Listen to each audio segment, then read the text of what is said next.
Hi, welcome to Unordinary World. I'm Ferdia. I'm 26 years old. I've been riding for 5 years now, but I have a younger brother who's just getting started into bikes.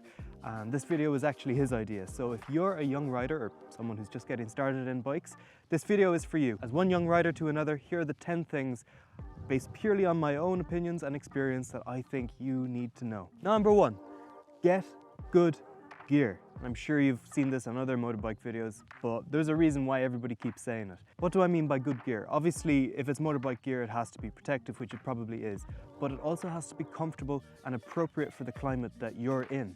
For example, I'm from Ireland. I'm not in Ireland now, obviously, but there it's raining a lot. So obviously waterproofing and warmth are the main concerns when you're in an Irish climate. If you're in a hot sunny climate like this, obviously you need light and breathable gear. When you're riding, you need to be comfortable in your gear. And of equal importance, it needs to be really good quality so that it lasts a long time. Bike jeans like this are great if you're commuting, if you're just walking around the city.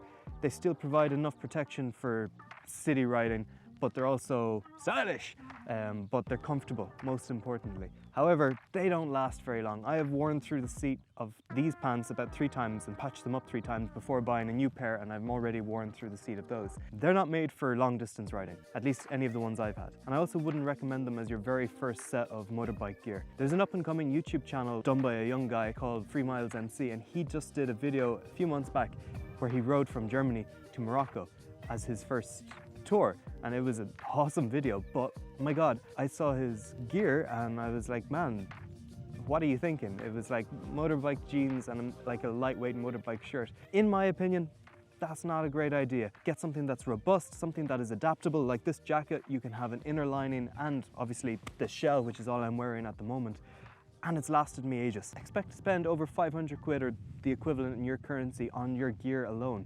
For that reason, I'd say buy your gear before you even buy your bike. I know it's a bit of a down payment when you're probably saving up to buy the bike, but relative to the cost of the bike, it's a small amount that you will make up fairly quickly.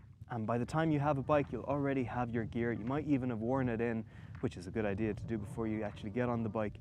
And I think that's the best way to go. And by the way, Miles, if you're watching this, I think you're awesome, man. Go on, keep flying our flag. When we're talking about money, insurance, right? And I'm sorry, there's no other way to say this, but they're gonna screw you. If you're a young rider, they're gonna screw you. But there's just no way around it.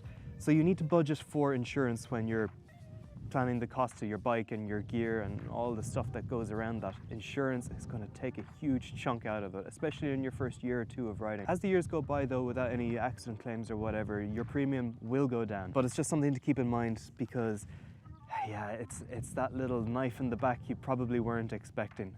It's unfortunate, but that's how it is. But when it comes to actually buying the bike, this is number 3, and it's very subjective, but buy the bike you love. Within reason, obviously. If your dream bike is an R1 or like a 1200 GS, maybe save that for your second bike. But within reason, buy the bike you love. I remember when I was looking for my first bike, I was nearly set on buying a Suzuki 500 for like 2,500 quid, 2003, a little bit beat up. And my reasoning behind it was, yeah, okay, it's not the bike I would really like to be riding, but as my first bike, if I drop it a few times or if anything happens to it, it's not the end of the world.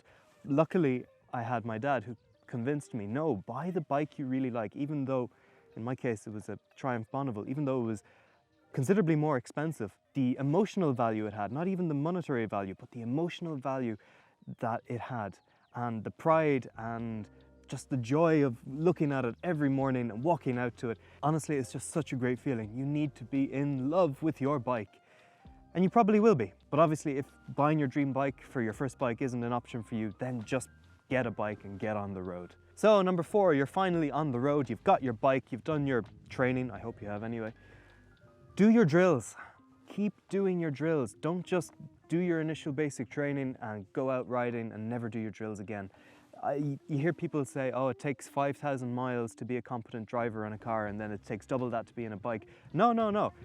You see people who've been riding for 20, 30 years and they're unable to do basic maneuvers. All through your biking career, just keep doing your drills. Once a month, take your bike out to a car park, do your slow speed riding, your emergency maneuvers. Keep doing those because no, 99 out of 100 times you're not going to be using them on the road, but when that 1 in 100 time does come, you need to be ready and you need to have the confidence that you're able to control your bike. Keep doing your drills. Which brings me on to number 5. And obviously I'm not an instructor, I'm not qualified to give any riding instruction, but for me this has saved me on a number of times. Defensive riding, just keep it in your head that everybody's out to get you. Don't trust anybody else on the road. You're on a bike, you're so exposed. Don't rely on other drivers to drive well. Don't trust them. You need to be prepared for every worst case scenario. If you're riding down a street, be ready for things crossing in front of you. If you're riding at speed on a motorway or in traffic, have your escape lines ready. Constantly be updating those. Defensive riding is riding. That's motorbiking. There is no other way to do it, at least when you're riding on the road. But it's something you need to keep practicing and keep training your brain to be in that mental state of being defensive, being prepared. And number 6 kind of tags onto this.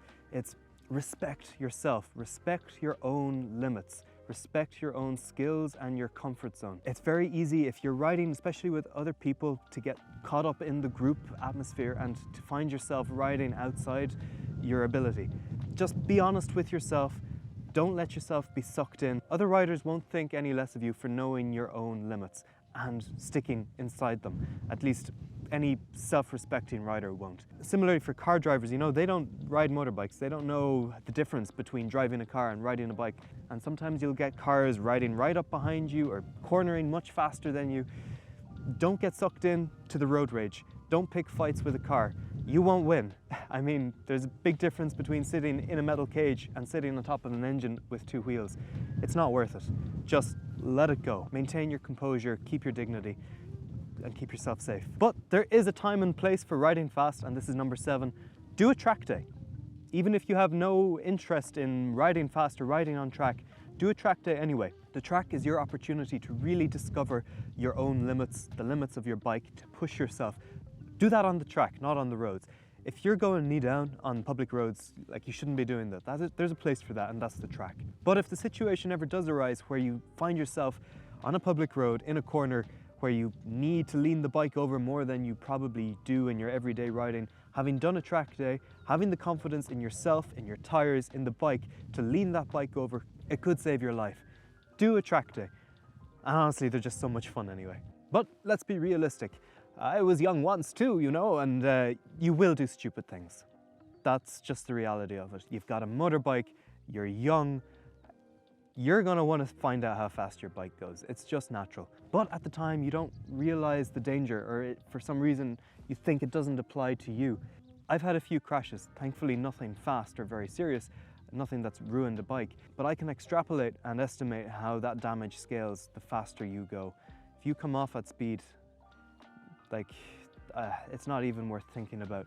So you are probably going to find yourself doing stupid things, but when that does happen, listen to that voice at the back of your head that says, this probably isn't a good idea. You know, there are people who love you and it's not all about you. Just keep that in mind. Number 9, pillions. That is getting someone on the back of the bike with you. Don't do it until you're absolutely ready. And when you do it for the first time, don't just let anyone get on the back of the bike and hit the road. No. You've got to practice it. It's like coming back to doing your drills. Get someone on the back of the bike who ideally knows what it's like to ride a bike, but at the very least get someone who can sit there on the back of the bike like a sack of potatoes and keep their cool while you do your drills. Get used to the weight, how it changes the handling of everything before you take anyone out on the road with you. Get someone you trust, but more importantly, get someone who trusts you. Not trusts in your skills, because they're probably not there yet, but who trusts you enough not to put them in any unnecessary danger. There are very few cases in normal daily life where you are in complete control of someone else's life. That's what having someone on the back of a bike with you is. So I know all of this is very much safety orientated and might be a little bit depressing, but there's a reason for that. It's for my little brother. But number 10, enjoy it. Oh my God, there is nothing like that first year of riding. You've got a motorbike, you've got time, and you just ride the hell out of it. There is honestly no better feeling. And it doesn't necessarily last. It does wear off after a while. It's novelty.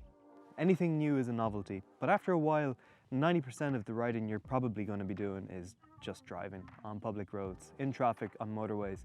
And eventually you find yourself needing to shake things up in order to get that same buzz. But anyway, that's way down the line before you just enjoy it, have a blast, really relish it. And yeah, that's really it, I suppose. That was 1, 2, 3, 4, 5, 6, 7, 8, 9, 10. Those are the 10 things that I, as a young-ish rider, one to pass on to other young riders. The wind is picking up here actually now, so it's going to mess up with the audio, so I'm going to scoot on. If you liked this, if you found some value in it, please do subscribe. I'm a very small channel, so your subscription will go a long way into helping us grow. That would mean a lot. Thank you so much.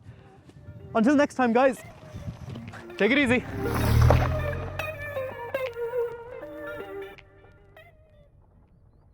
By the way, said little brother is also the little brother who did the music for this and many of the other videos on this channel. So do check him out. His link is in the description. Alright, bye for real this time.